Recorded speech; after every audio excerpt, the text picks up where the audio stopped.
and I'd like to welcome everyone to our celebration of International Women's Day 2013. Now, our celebration and our program this evening is marred by sadness, as all week has been marred by sadness with the passing on Tuesday of the President of the Bolivarian Republic of Venezuela, Hugo Chavez. The loss of Chavez is a loss to all the world's people, and that was very evident at the tremendous outpouring of people that came from all over the world to pay respects at the funeral yesterday. The day before, more than 1 million Venezuelans were in the street for the funeral procession. And if you look at just a few of the pictures, the very moving pictures from Venezuela, you can see what Hugo Chavez meant to the Venezuelan people. During Chavez's tenure as president, he was able to really give the Venezuelan people a sense of participating in their own destiny. Illiteracy has been eradicated in Venezuela. 20 hospitals have been built there in the last 10 years. The oil industry has been nationalized to use the profits for the good of the people. This is why the imperialists hate Chavez so much, even though he was duly, unequivocally, democratically elected every time. They still call him a brutal dictator. But we know the truth. He was a people's leader. He will be sorely missed. He lifted the level of women in society, the level of the poorest in society, the level of the working people. The minimum wage has been raised. There are retirement benefits now for hundreds of thousands of people that never had such a thing.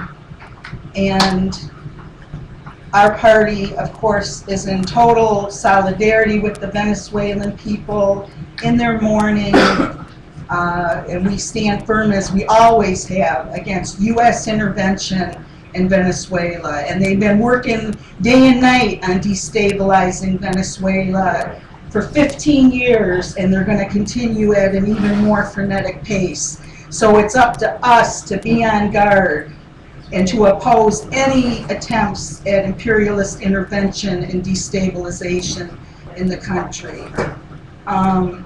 We are having 2 weeks from this evening, and there are some flyers on the table. We're going to have a special Workers' World meeting, a tribute to Hugo Chavez and the Venezuela Revolution. So that's 2 weeks from tonight, on March 23rd, here at this office at 5 p.m. And we encourage everyone to come and participate in that. In the meantime, we have a card that we'd like everyone to please sign your name to. It's to the Consul General who came and spoke here in Detroit at the end of February. And it reads, to Conrad Jesus Rodriguez Espinoza, Consul General of the Bolivarian Republic of Venezuela, and your staff and compatriots in Chicago and Venezuela. The comrades and friends of the Detroit branch of Workers' World Party express our deepest condolences on the passing of Comandante Hugo Chavez Frias. We extend our hand of friendship and solidarity to you during this time of sorrow and always. Chavez Presente. So I would ask, please sign this, and we will be sending it on to the Venezuelan Consul General in Chicago. We want to start our meeting this evening with a special, not even 10-minute video that was produced by a member of Workers' World Party when many of us, including myself and Leilani, went to Venezuela for a global conference of the International Federation of Democratic Women. And of course, when they say democratic, it doesn't mean the Democratic Party.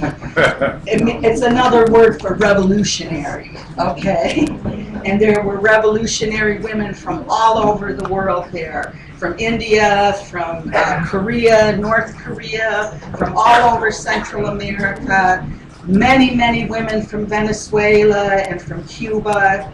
And it was our honor at the end of, or during the week-long program, that Chavez came to the Women's Convention and spoke.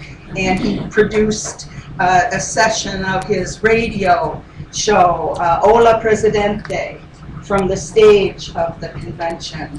So we're going to show right now a 10-minute video showing some of the women participants, as well as the response when Comandante Chavez took the stage.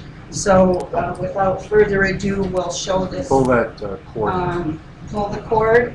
Yeah, you don't want that. Right there. This one? Yeah, right. Pull it out of the socket.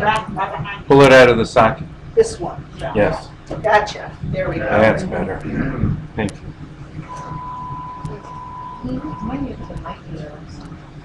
I don't know, do you need the mic on it?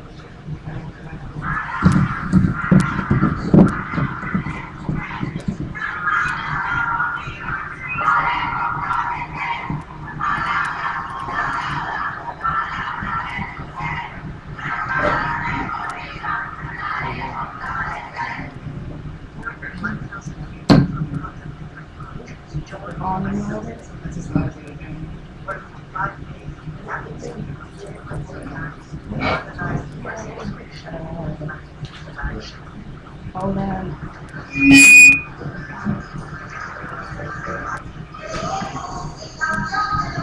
We believe in the unity of the people, and you should know that we remain firm in the struggle against U.S. imperialism.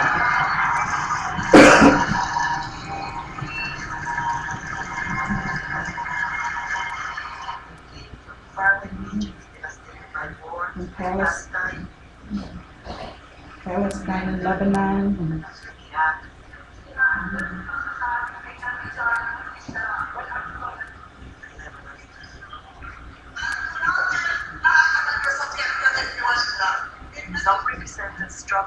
In the Western Sahara, Puerto Rico. Others brought with them the plea of their people to let them develop their country without imperialist interference. Zimbabwe. Economic emancipation of natural resources on all that is in our country. The social media or the demonization that our country now president has been going through. I would like to say we are almost through with our language distribution to the Zimbabweans, and the women have also benefited, I would like to say women have benefited from the language distribution program.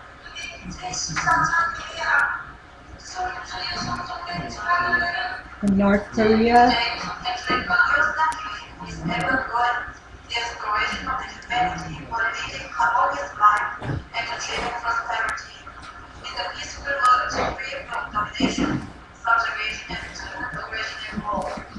Contrary to this aspiration, the UN imperialists have continuously practiced the multi-policy and practiced war provocations against our republic for over 60 years. I remember exactly when the U.S. invaded with the CIA and DEA. These people who put money to assassinate us in Bolivia, and that we can never forget, giving money to destroy and assassinate people as if they were animals. They'll have to respect us as indigenous.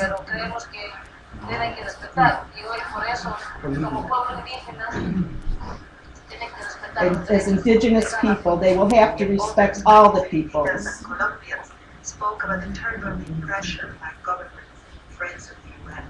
The Philippines.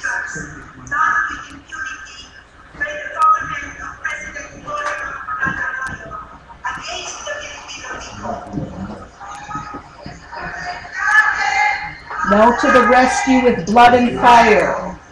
Yes to the humanitarian exchange. Colombia. Queremos plantearles a ustedes en unos cortos minutos y están en esas condiciones. Julia Provedo, Colombian widow. Those are the conditions, a bloody war. All the time, the assassinations, the kidnappings, the disappearances. It is a very difficult time to see how many people, women and children and men, are suffering with the absence of our family, the assassination of our loved ones.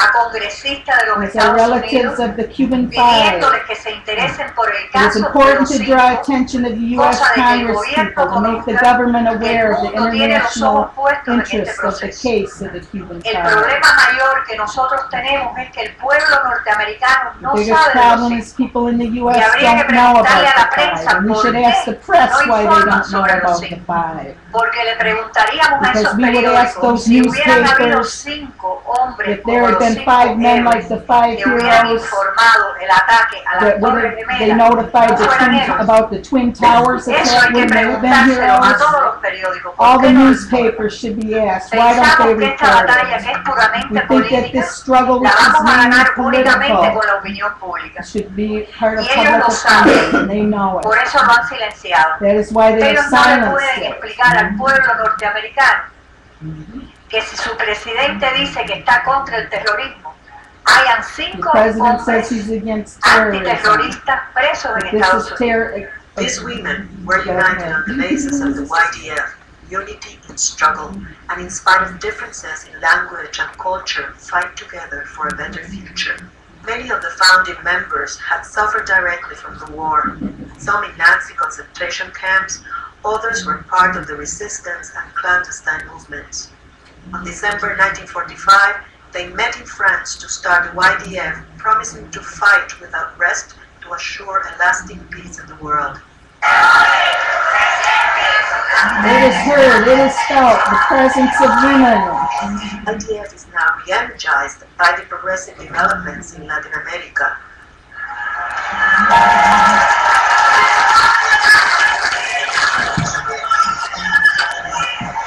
Victory is near.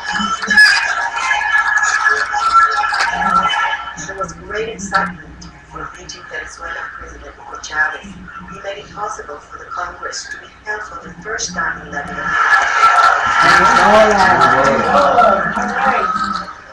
It was an opportunity to be in Venezuela and witness the great advances of the Bolivarian Revolution on behalf of its people and particularly for its women.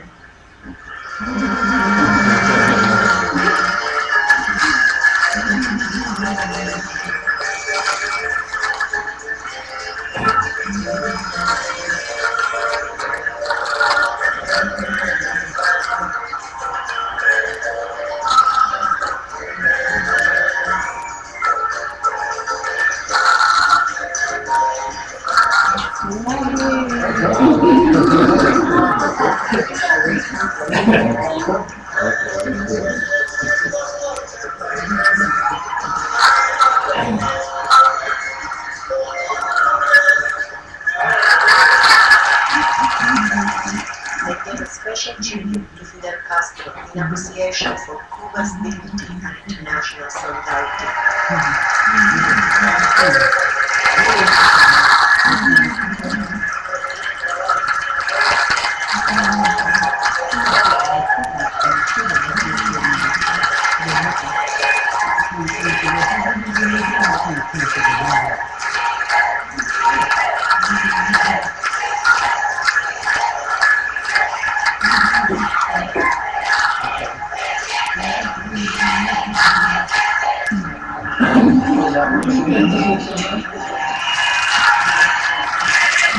We want to see Chavez.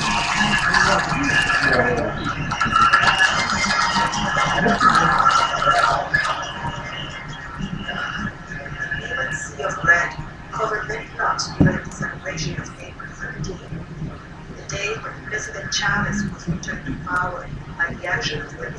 people and in the faith of possession.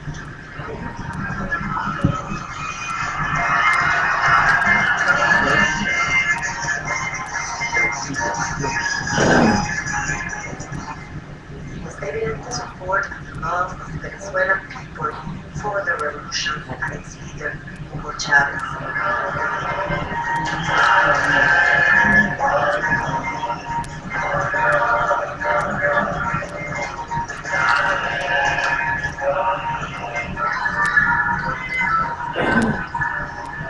Thank you, compañeros, until victory is won.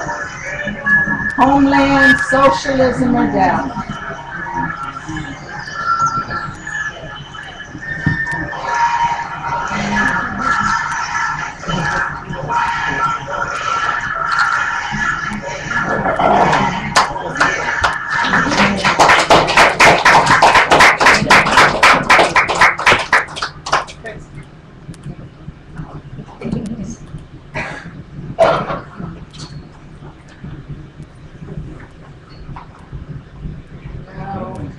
Plug back in what I unplugged. We're gonna go. Alright.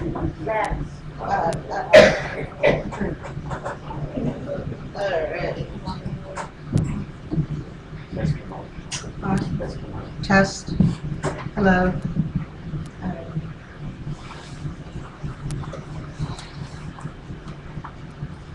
So, again, please remember 2 weeks from tonight, our tribute to Chavez.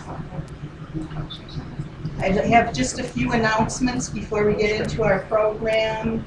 There is a rally on March 16th to save the home of S. Baxter Jones in Jackson, Michigan. There are some flyers on the table. It will be a march on Wells Fargo in Jackson on Saturday, March 16th at 11 a.m.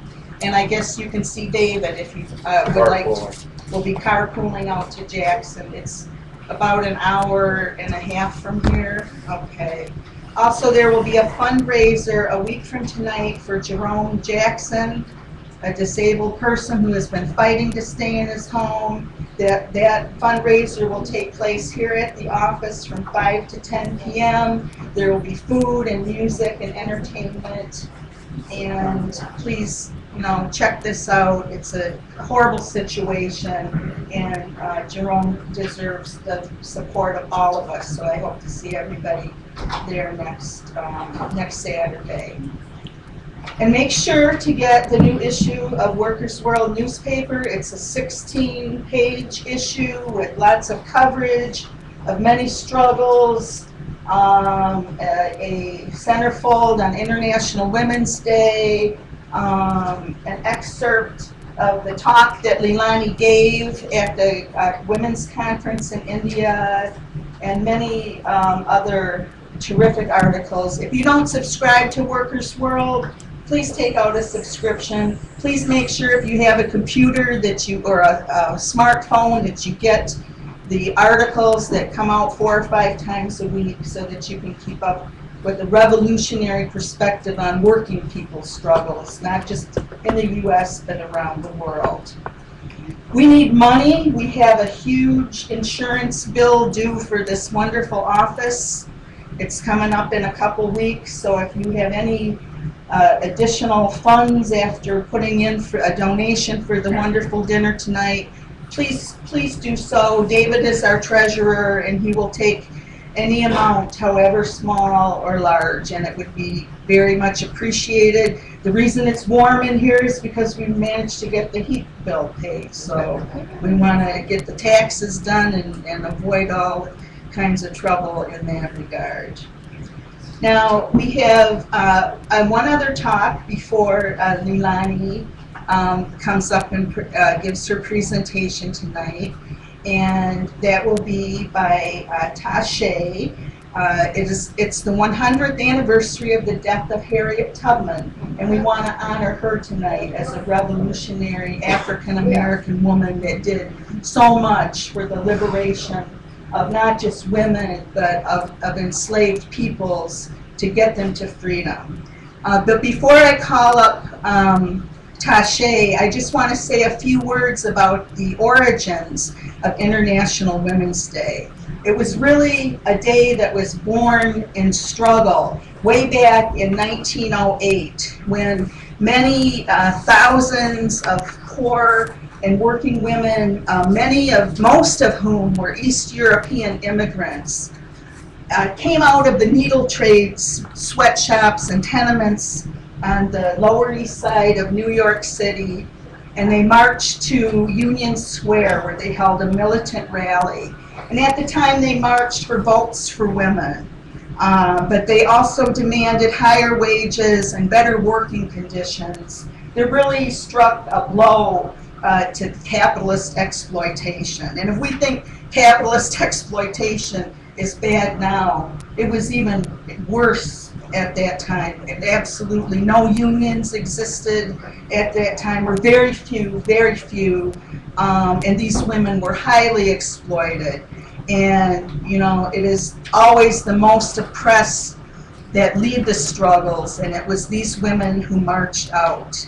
And when word came of this demonstration in New York City, when word was received in Europe, the German socialist Clara Zetkin really saw it as a sign of a new awakening of the working class women's movement that she and other socialist women have been waiting for, and they had been demanding equal rights within the socialist movement since 1889. So in 1810, under Clara Zetkin's leadership, and with the support of Rosa Luxemburg and Alexandra Kollontai and Lenin, the Second International of Socialists in Copenhagen in 1910 declared March 8th to be International Women's Day. And the revolutionary fervor of that day caught on so much that in 1917, in the midst of World War I, before the Russian Revolution, thousands of women, also in the needle trades industry in St. Petersburg, Russia, walked out on a spontaneous strike. And they marched through the streets demanding peace, bread, and land. And their working class brothers joined them, and it was a march that swelled up to 90,000 people in the streets. And really that strike was considered the first blow of the Russian Revolution, which took power 8 months later for the first worker state of the Soviet Union. And for years after that, socialist women and class-conscious women around the world have celebrated International Women's Day. Now, even though International Women's Day, like International Workers' Day, May Day, started in the U.S., it's not a history that most of us know.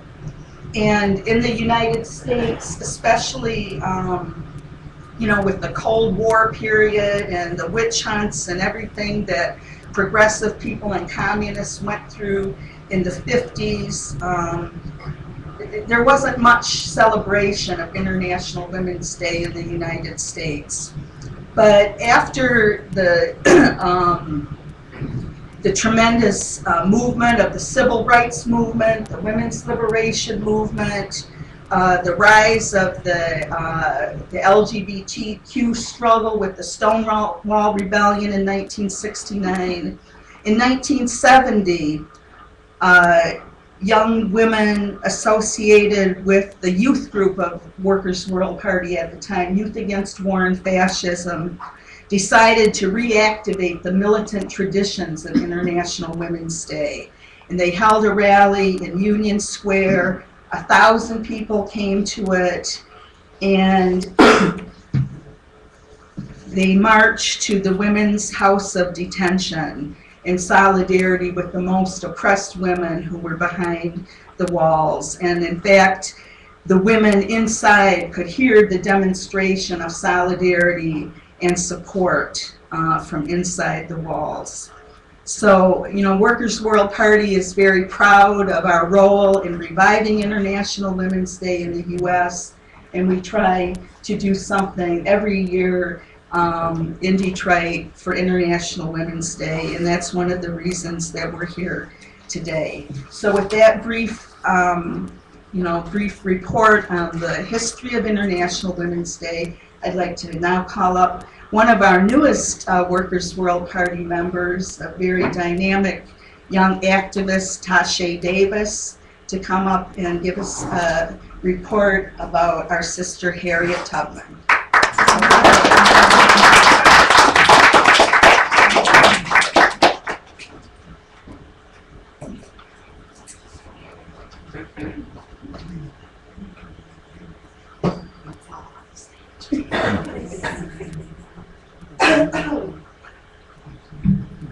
Hello, everybody. Hello. Hope you're doing all right. Hope you're pretty full from the good food.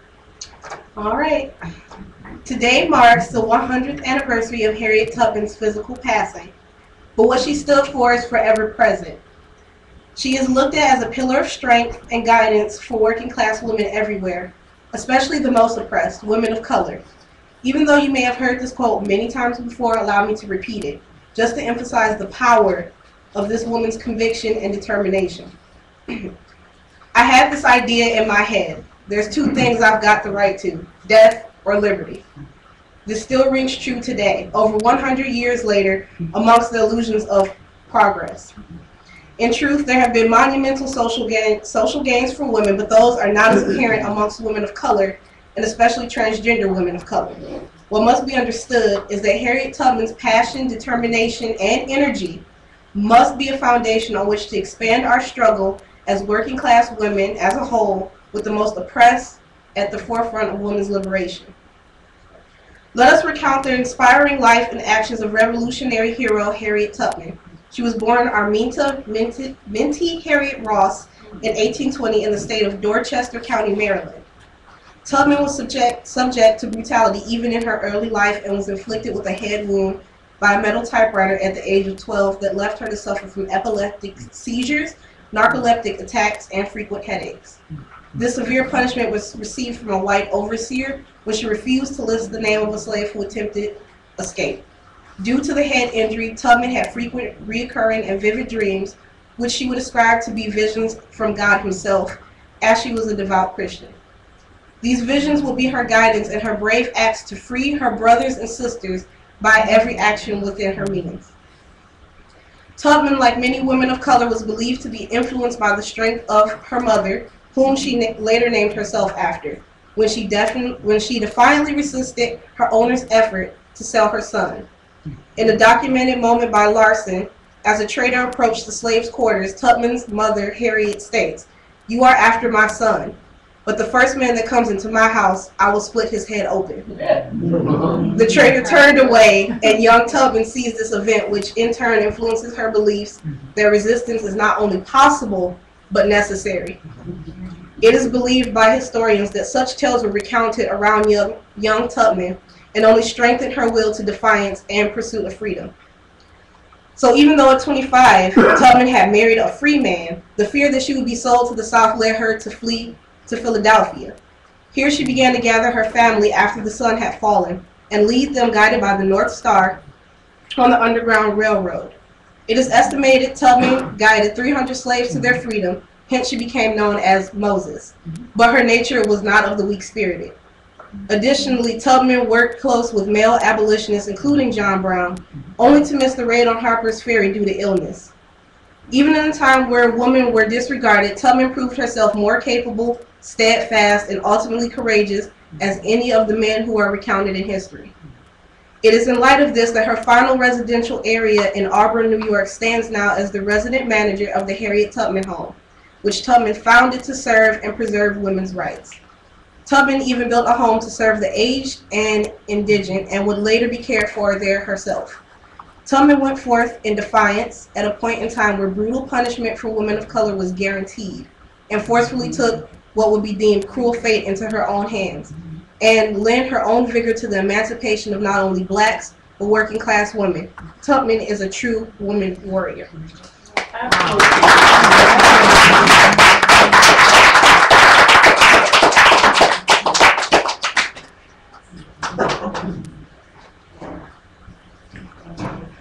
Okay, thank you, Tasha.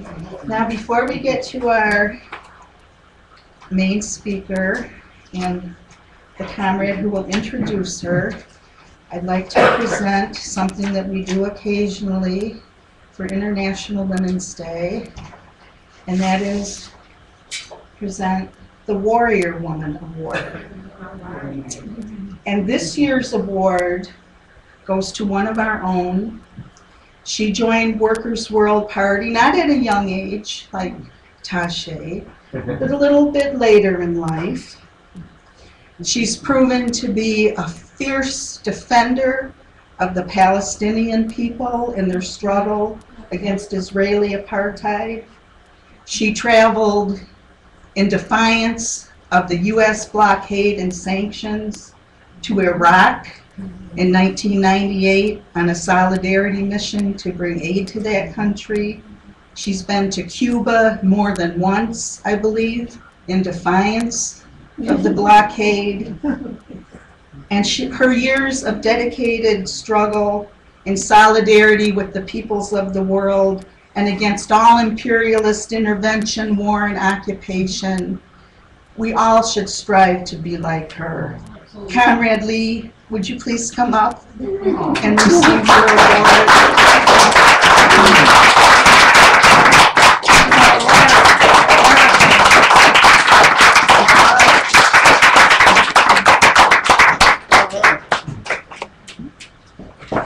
Here, watch your step. Come on.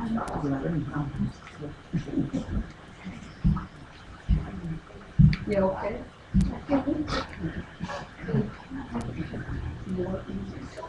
Okay. Are you ready to give your introduction? Okay. Watch your step.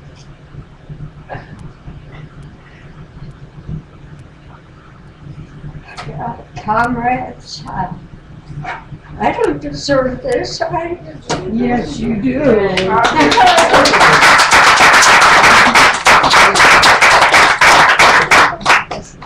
For a long time, I was half in and half out of the party. You know, I'm scared, and well, thank you so very much, comrades.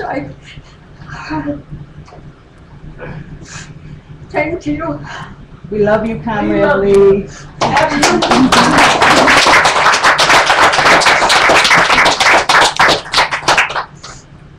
You make all us old folks keep going on. That's right, Lee. That's right. You do. You are our inspiration.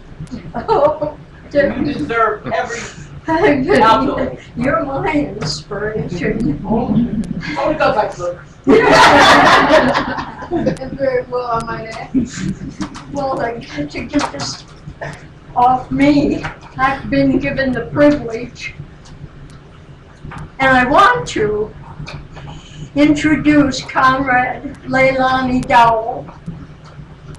I want to tell you, see the first syllable, L-E-I, like the lei that the Hawaiians have around their neck? That's how her name is pronounced, Leilani. It's a beautiful name. And what are the first things you notice about Comrade Dowell when you first see her? You notice how young she is. Young and beautiful. Young and as you'll see as I read her biography, how energetic she is. We always say young and energetic, and we're so fortunate that she is contributing her energy to working for a workers' world. In Ann Arbor, because I live in FC, in Ann Arbor, where they had, you know, people in the students in the street in the Vietnam era, and and even a few in when the Iraq War was coming. But now there are no youth in the street, and people say, where are all the youth? Well, we know where they are. They're in Workers' World Party, and we're glad.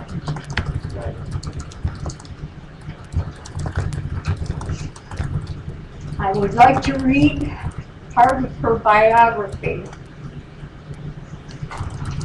Miss Leilani Dowell, Comrade Dowell, began her activism while she was studying labor studies at San Francisco State University shortly after 9/11, when she became actively engaged in the struggle to prevent the war against Iraq. In 2004, she ran against Nancy Pelosi for Congress on the Peace and Freedom Party ticket, which they had in California. As a queer woman, Miss Dowell has done organizing for lesbian, gay, bi, trans, and queer rights in both San Francisco and New York, where she currently resides. And there she has attended Hunter College also. Miss Dowell has participated in solidarity and fact-finding delegations to Colombia, Lebanon, El Salvador, and Haiti, reporting on her experiences in the pages of Workers' World newspaper. She represented the U.S. delegation at a deliberative session of the World Festival of Youth and Students in 2005 in Venezuela, and was a lead organizer of a youth delegation to Cuba in 2007. In 2009, Ms. Dowell traveled on an International Action Center-sponsored delegation to Honduras as a right-wing coup was taking place in the country, reporting on the incredible people's resistance that awakened in response to the coup. We had a big women's march the other day for the 100th anniversary of women getting the vote. I'd like to quote though what one well-known woman said back then when they got the vote. So you won the vote. Iceland has had a women's vote for a long time, and has it got them socialism?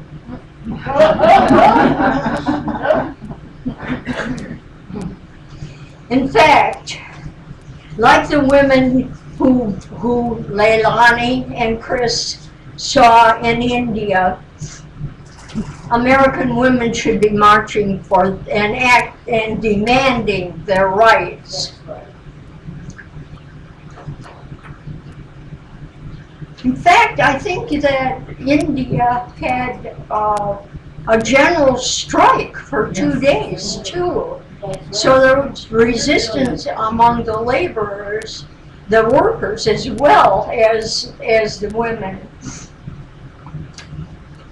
In the United States, where they really must be paving the sidewalks with gold in the neighborhoods of the top 2% of wealth in this country, because they've got so much money. What else can they do with it all? Well, American women and many men are working for minimum wage, which boils down to $15,000 a year to raise a family on. And women still earn 73 cents on a man's dollar. They are real proud of their violence against women bill in this country. Oh, and now we have the right to fight in the front lines. Thanks a lot. But the Senate has yet, after all these decades, not approved the UN resolution for the rights of women. And we couldn't even get the ERA passed. It should have been a given. And though even in Michigan, the right wing keeps trying to pass bills to do anything they can to prevent women from exercising their right to abortion, the Senate just couldn't bring itself to approve of the UN resolution for the rights of the child. So we have a lot of work to do in this country. And maybe Leilani and Chris can help us by telling us what happened in India. Comrade Dowell's latest international trip was to the 3rd All India Women's Conference that took place in Thiruvananthapuram, Kerala, India. Imagine that in your return address. You go over the stamp. Organized by the All India Mahila Sangatang. This gathering included women from across India as well as Bangladesh, Sri Lanka, and Nepal, along with other international delegations. And in case you think that marching in the street and traveling to all these places is all Comrade Dowell does, no, she's a writer too. Her writings have been published in the books Feminism and War, Marxism, Reparations and the Black Freedom Struggle, Gaza, a Symbol of Resistance, and What is Marxism All About? Currently, Comrade Dowell is a managing editor of Workers' World newspaper. Comrade Dowell.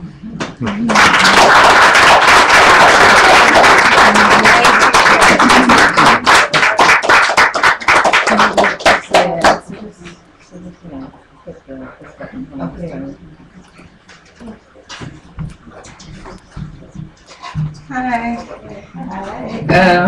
Thank you for the wonderful introduction. It's very sweet.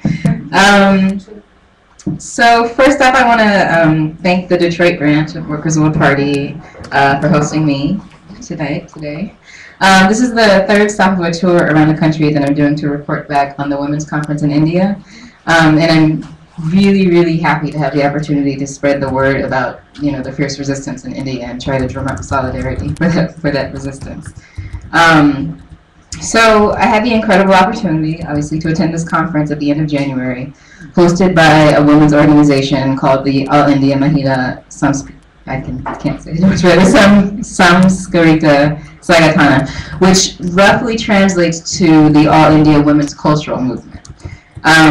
This was the 3rd, from now on I'll call it AIMSIS because that's how they pronounce the acronym in India. So this was the 3rd AIMSIS conference. The first one was held in 1993. And along with myself, there were international delegates from the Democratic People's Republic of Korea, from Nepal, from Sri Lanka, and from Bangladesh.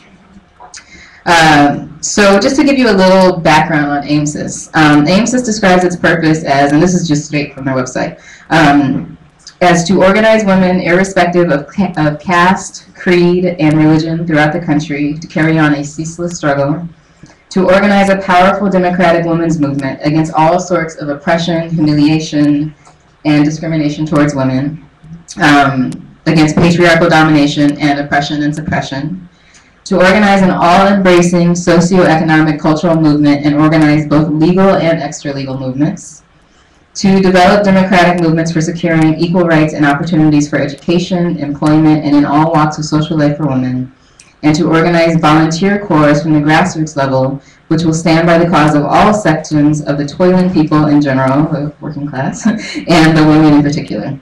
So that's a little bit about the organization that organized this conference.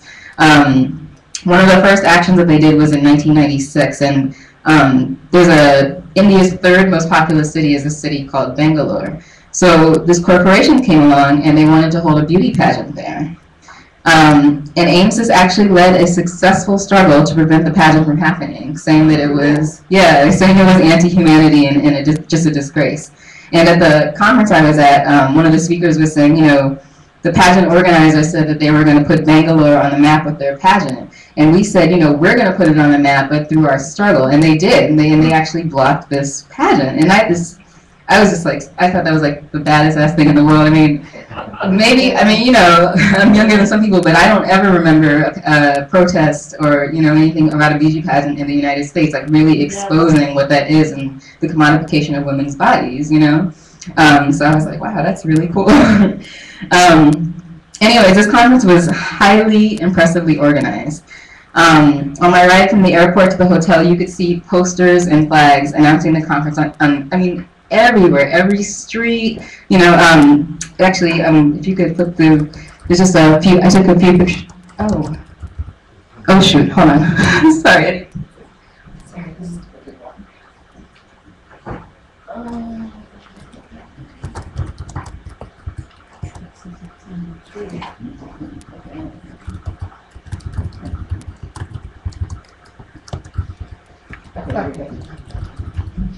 Sorry, my pictures got messed up. So this is just some of the photos of some of the things we could see on our way to the hotel from the airport. Like just posters everywhere. Oh, do you want to? Do you need the light for your reading? Read without the light? I can try.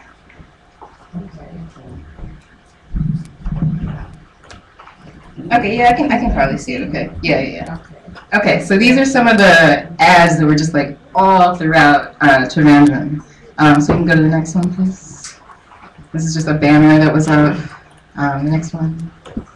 Oh, and I have to apologize. I'm not the best photographer, and I was in a moving car most of the time. So, okay, go ahead. Here's another one. These are just literally like all throughout the city. This is painted on the wall. Here's another one. Okay, so that's it. Okay, so that's just an idea of how much they mobilized for this conference. They had a reception committee of 1,000 people from throughout India who arrived early, months ahead in Kerala, and who worked on the conference in an office in Kerala for months.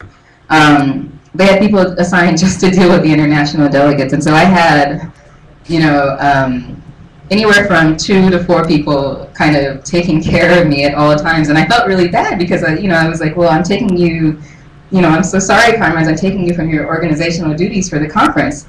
And they said, actually, you are our responsibility for the conference. We have been assigned to you, just like people were assigned to the other international delegates as well. But just to give an idea of the sense of the level of organization that was, put through this conference. So anyways, in the midst of organizing this third conference, the gang rape in Delhi that caught the attention of the entire world happened. And this was just 1 month before the conference was to take place, although they had been planning the conference, way before this actually happened. And I'm sure you've all heard about the case, but I'm just going to run through it just in case. On December 16th of 2012, a young woman in Delhi was raped and beaten by 6 men on a bus, which the bus went around in circles to allow this to happen. The woman was violated so brutally that her intestines had to be removed, and she died days later of internal injuries. Sadly, this wouldn't be a unique story in India, and I'll get to that a little bit later.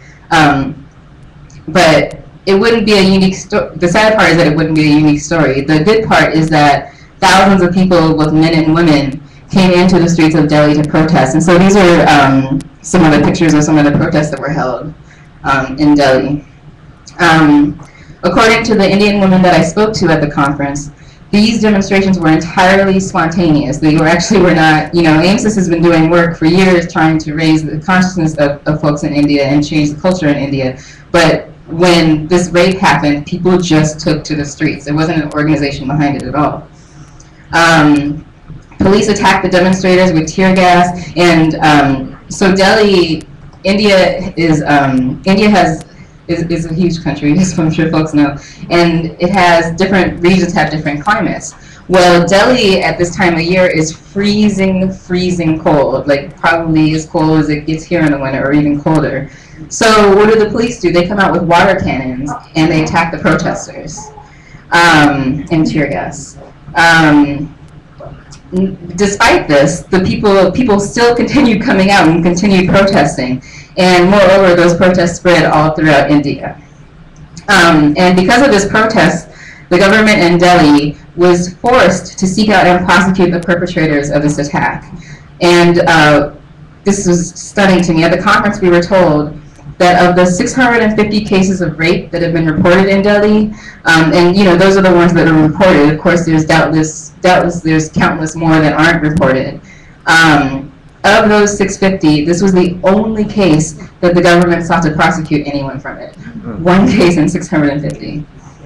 And of course, that's because people came to the street. They would have ignored this one just like any other if they weren't forced to respond.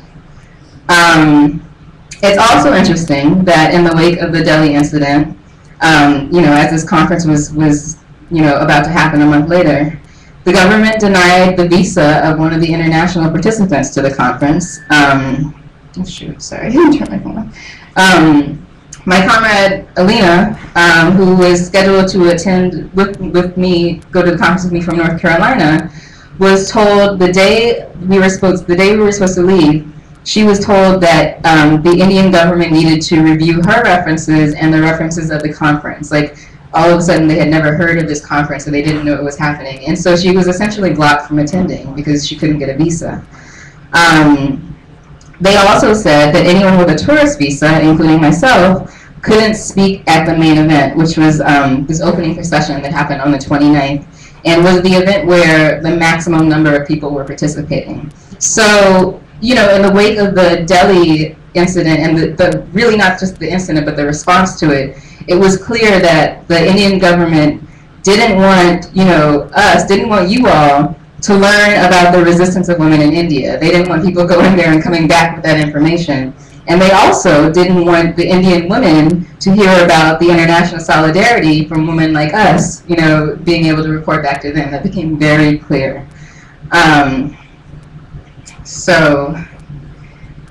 Okay. So it was in that context that the last month of the Women's Conference was organized. Although, like I mentioned earlier, this gang rape was not an isolated incident in Indian society. There are an astounding number of attacks on women in India. And when I say this, I don't mean the numbers of individuals affected, although that's obviously a very large number as well. But what I actually am talking about is the different kinds of attacks. There's so many different kinds of attacks against women that it's very shocking. So I took photos. There was an exhibit that they had at the conference called Women in History, and it was like placards like we would have, but they had, I felt like it really encapsulated a lot of the message at the conference, and it also had a lot of good statistics on the situation in India for women. So what I'm going to show now are some of the shots from that exhibit. Okay, so these are some of the attacks that women were up against. This was just a poster about the Delhi rapes. Okay, so as this says, the growth rate of crimes against women surpassed the population growth rate in 2010. Do you have something? Okay, this slide is about what they call feticide, and what it is it's the termination of a pregnancy once the parents discover that the fetus is female.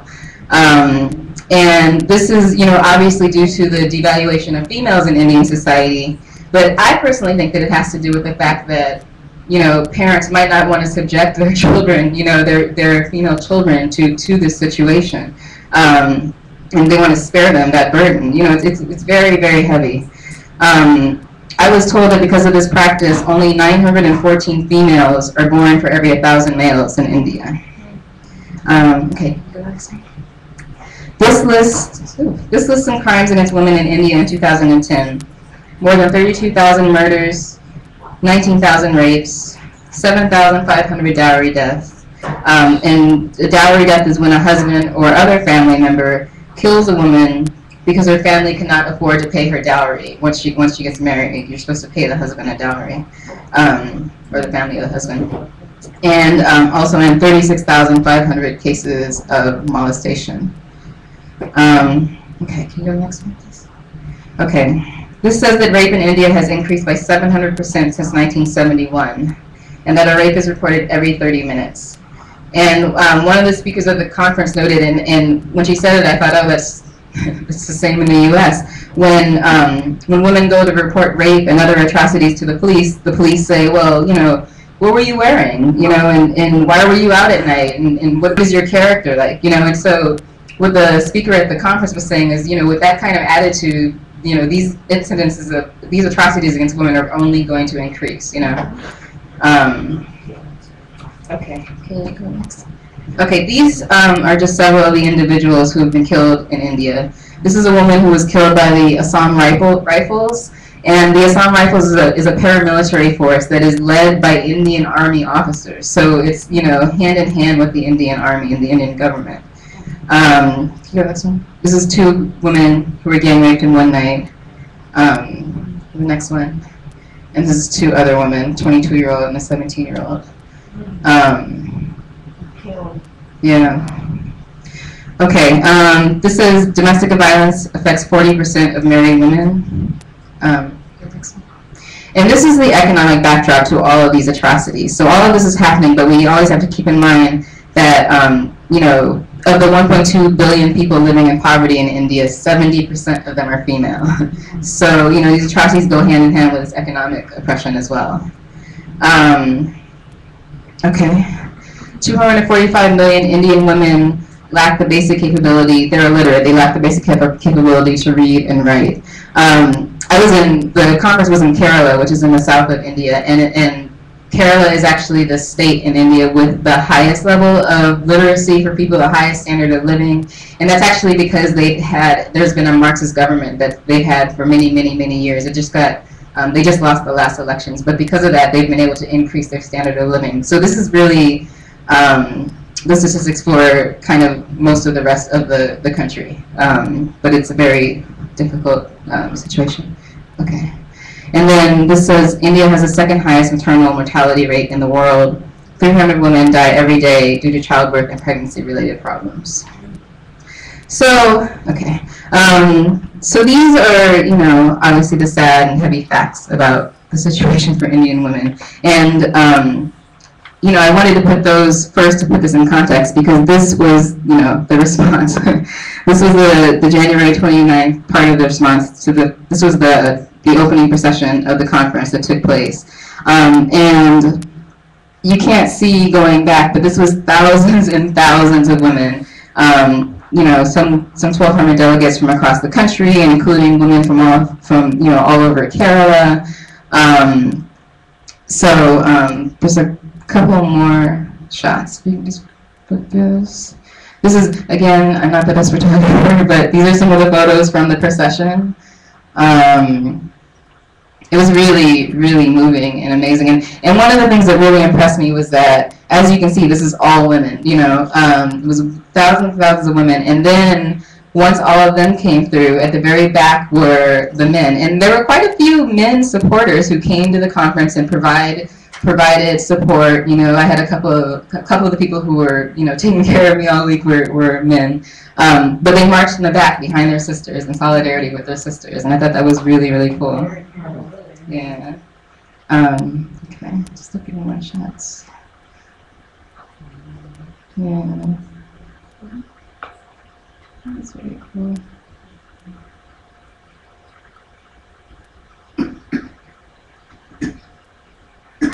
I tried to get shots with as many banners as I could. But. Stop sexual harassment in workplaces. Mm-hmm. Okay. So this is, I just took a couple of these shots just to give you a sense of the magnitude of the conference. So this was the entrance of the conference, and I don't know if you can see this, but this was like this huge arena, and you know they had set this up this way. And then could you go to the next one, please?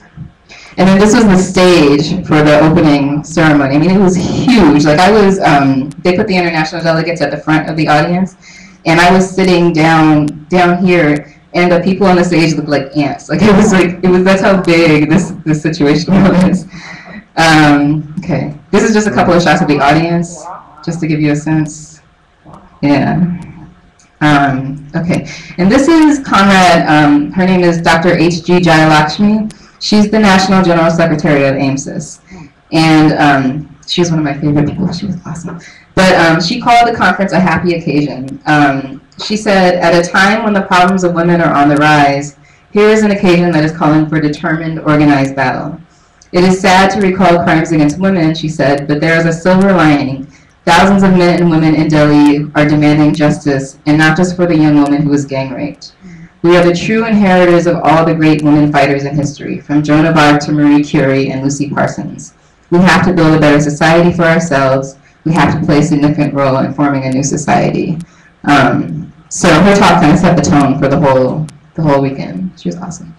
Okay, so I want to talk a little bit about AIMSIS's orientation towards the question of women's oppression, because you know, I think one of the things that I was really impressed with this conference is that, you know, they talked about the current problems, but they tried to put it into a historical context to help us all understand where women's oppression came from. So to do so, I'm going back to the Women in History exhibit, which touched on this. AIMSIS is one of several mass organizations of the Socialist Unity Center of India Communists, and they base their understanding of women's oppression on Frederick Engels' study, the origins of the family, private property, and the state. So, which incidentally is what Workers' Will Party also bases our orientation on. These slides are kind of a summary of Engels' work, so I'm just going to run through this. So this says ancient society was matriarchal. Engels found through his research that, you know, ancient society was matriarchal with the line of descent traveling down through the mother and not through the father. Can you go next one? Okay, I actually just put this on here because I thought this was cool. It says, in primitive society, women were considered as the embodiment of all power and strength. Okay, can you go to the next one? Okay, so what Engels teaches is that before the development of agriculture, humans lived in scarcity and they had to share amongst each other for their very survival. But once food products could be cultivated and once animals were domesticated, our ancestors were able to have a surplus, and this laid the basis for what was then a new concept, the concept of private property. Next one. Okay, this says that because of women's role as childbearers and childrearers, the men assumed the primary role in the production of agriculture. Women lost their high esteem in society as men were now the new wealth makers. Okay, so this is kind of jumping to the current situation. As you can see, the conference organizers located globalization, the super-exploitation of workers around the world by huge multinational corporations, as a current, fresh source of attacks against women. So as I mentioned, there was a delegate from Bangladesh, and she described a recent factory fire that I'm sure many of you know about that killed some 200 women in the country. The women were locked inside the factory by the bosses, and it turns out that the corporation that owned this factory made apparel for U.S. and European corporations, including Walmart, JCPenney, and H&M. So they really, focus on, this total super exploitation that happens because of globalization, the installation of what's called special economic zones that are imposed on countries that are that basically allow them to set up factories and set up areas in the country where the corporations can totally ignore labor laws, can imprison their workers, as is what happened in Bangladesh. And this is a major source of particularly it's an attack on workers in general, but also largely on women, because a lot of those workers are women. And so we see that in Bangladesh, we see that in India, we see that throughout Asia, we see it in Latin America, as well. So yeah. Okay, this says profit-motivated capitalist forces view women as nothing but a sex object, her body as a commodity to be used directly or indirectly in the market. What they preach about women's empowerment is sheer hoax. Excuse me. Comrade Jayalakshmi, who I showed earlier, noted that India is also an imperialist country because it exploits the countries that are surrounding it. And she noted that the imperialist perspective and culture contributes to the patriarchal attitudes in India. So this conference had a very strong anti-imperialist, anti-capitalist message, if you haven't gotten that already. A very strong anti-imperialist, tone, message, focus, it was very great. Okay, can you go to the next one? Okay. And this was their conclusion, and this is our Workers' World Party's conclusion as well.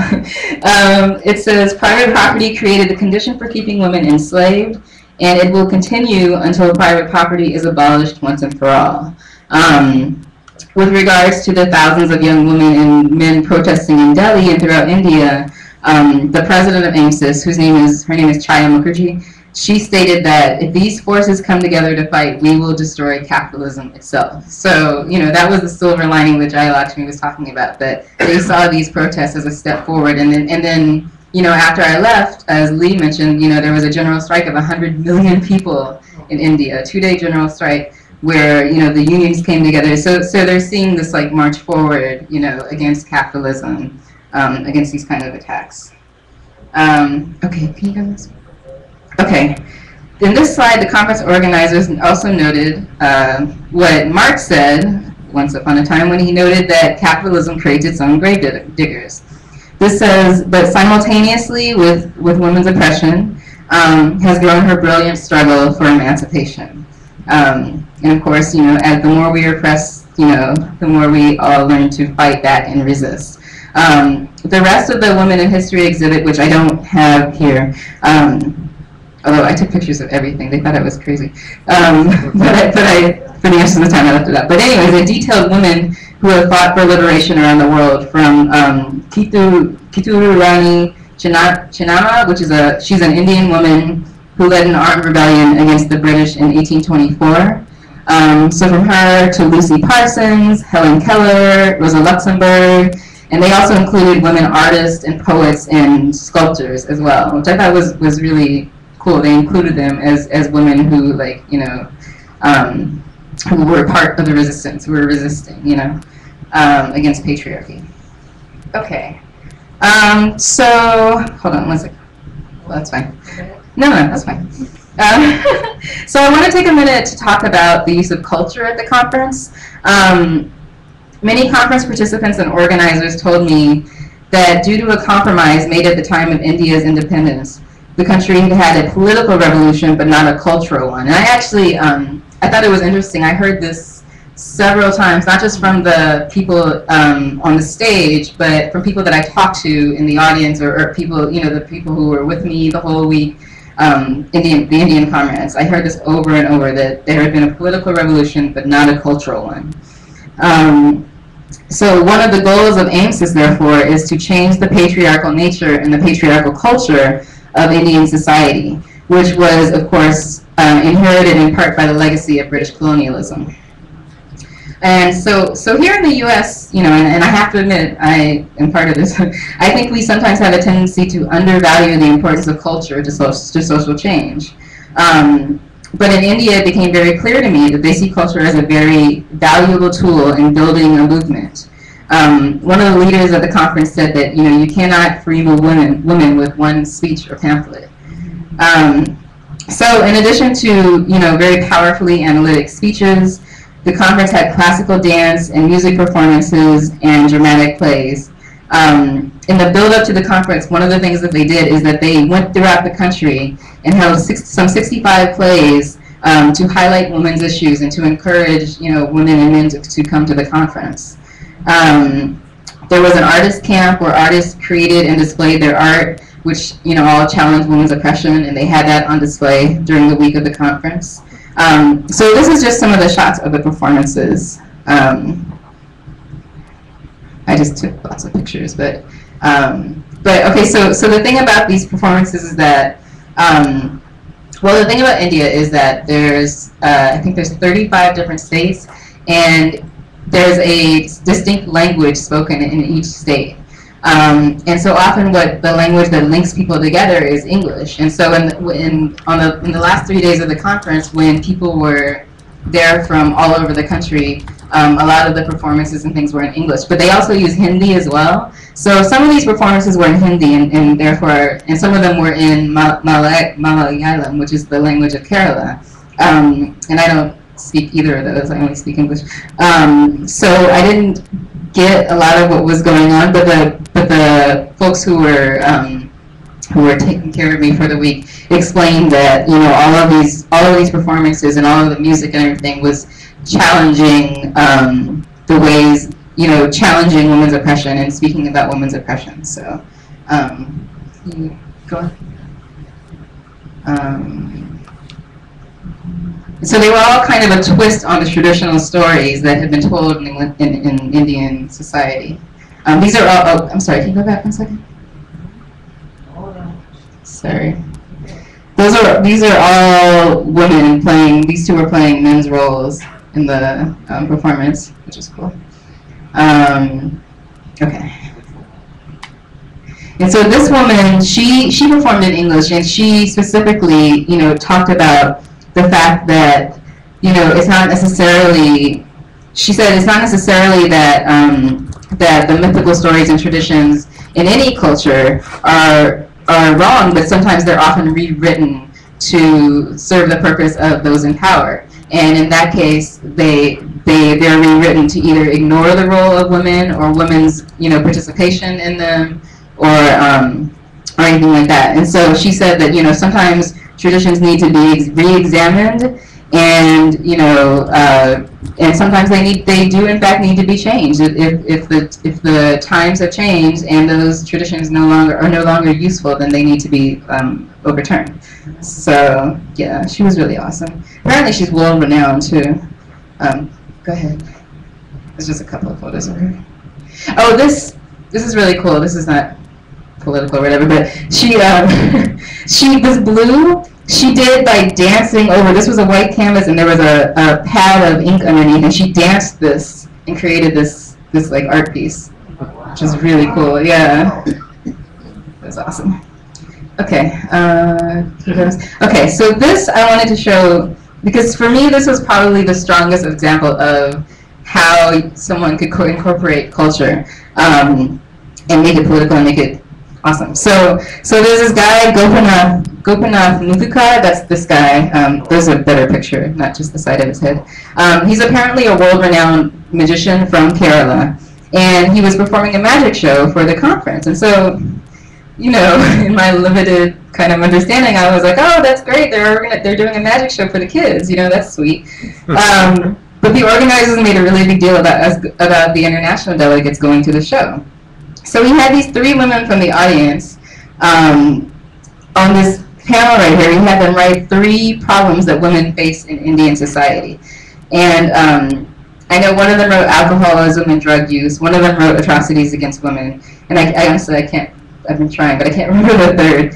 And then on the other side of the petition, he had them write the solutions to the problems. So can you go to the next one? So, okay, so this is the panel, and it's got the problems and solutions on each side. So, can you go to the next one?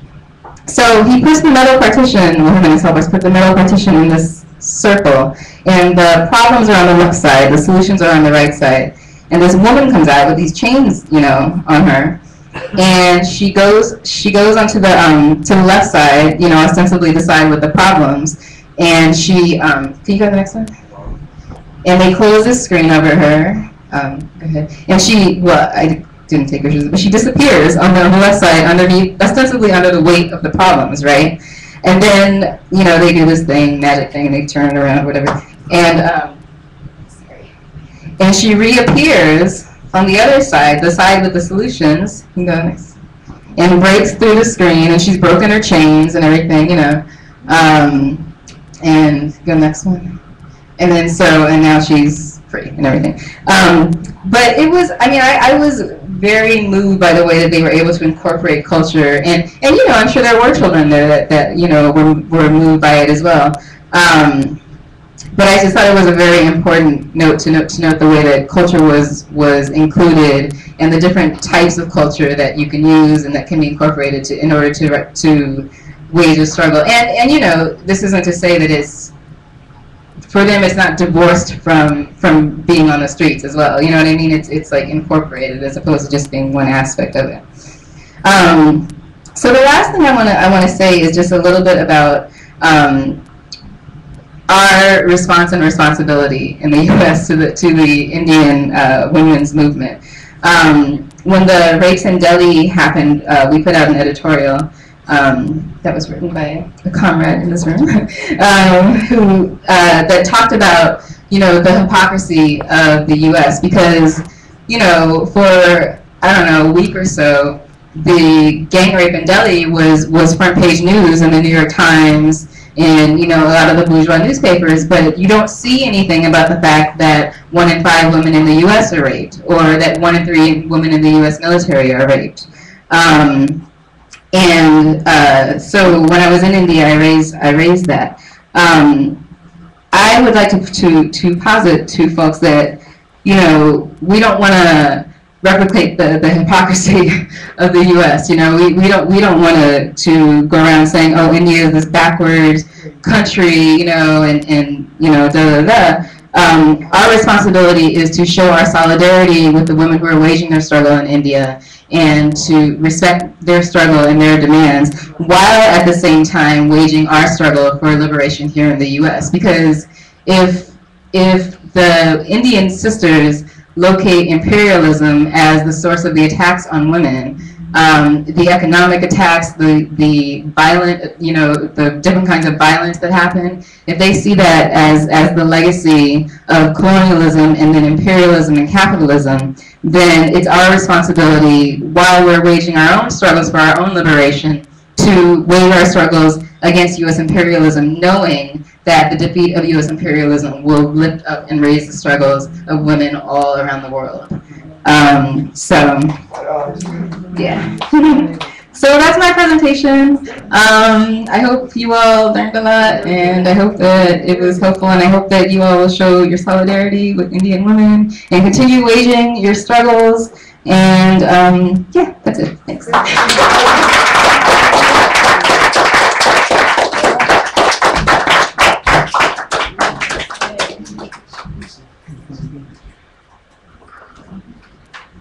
Thank you, Leilani. Thank you, Tashay. Thanks to everybody. Another round of applause. Lee's wonderful introduction too. Okay, has everyone signed the card for the Bolivarian Consul General?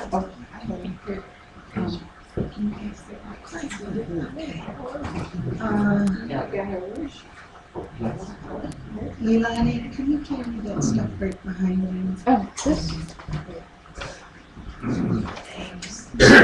Okay, I'd like to open up the floor for questions for Leilani, discussion on Tashay's presentation.